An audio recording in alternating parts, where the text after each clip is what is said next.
Dans un paisible village situé au cœur des collines verdoyantes, vivait une famille qui autrefois était unie par l'amour et la joie.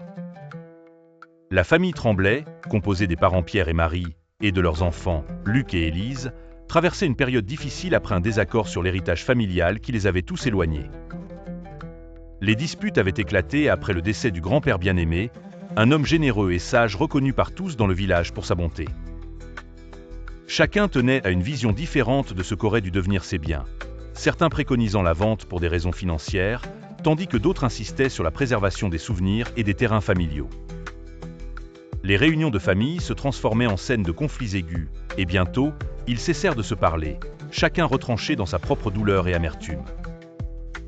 Un jour, Élise, la fille cadette, après une prière intense et une méditation sur les enseignements de l'Évangile, ressentit un appel du Seigneur à rétablir la paix dans la famille.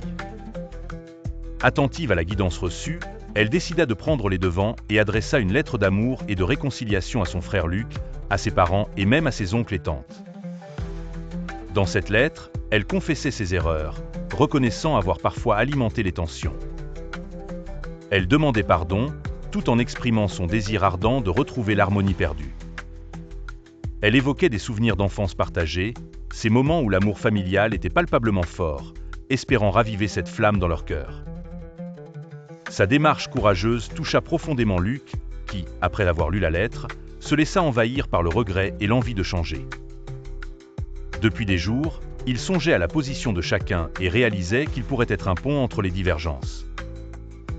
Il rendit alors visite à Élise, apportant avec lui une vieille Bible appartenant à leur grand-père, un symbole de leur héritage spirituel commun. Ensemble, ils relurent ensemble les passages sur l'amour fraternel et le pardon, ces mots qui avaient autrefois guidé leur vie.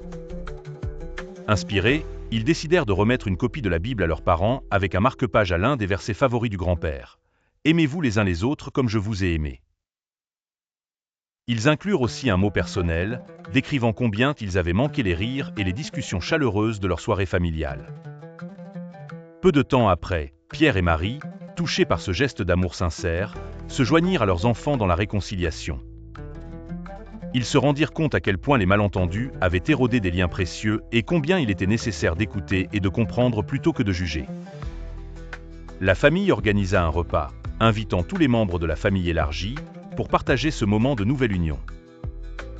Pendant le dîner, chacun partagea ses ressentis, ses perspectives et surtout demanda pardon pour les paroles et actions qui avaient causé tant de souffrance. Il y avait des larmes, mais aussi des rires tandis qu'ils se parlaient ouvertement pour la première fois depuis longtemps. Ensemble, ils firent le vœu de cultiver l'amour et le respect, prenant le soin d'entretenir la paix comme un jardin florissant.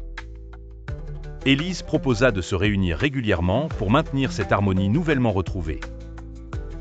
Cette famille, autrefois divisée, refit surface dans l'amour et l'unité, prouvant que par le pardon et la présence de Dieu dans leur cœur, il est possible de recréer le lien familial. Ils établirent même un petit rituel. À chaque anniversaire du grand-père, ils se rassembleraient pour lire ensemble un passage de la Bible, honorer sa mémoire et nourrir leurs âmes dans l'amour chrétien. L'enseignement chrétien de cette histoire est que le pouvoir du pardon peut réparer même les relations les plus brisées, rappelant qu'avec Dieu, rien n'est impossible. Pardonnez-vous réciproquement, comme Dieu vous a pardonné en Christ. En tournant la page de la discorde, les Tremblay réalisèrent que le véritable héritage de leur grand-père n'était pas constitué de biens matériels, mais de l'amour et de la foi qu'il avait toujours incarné.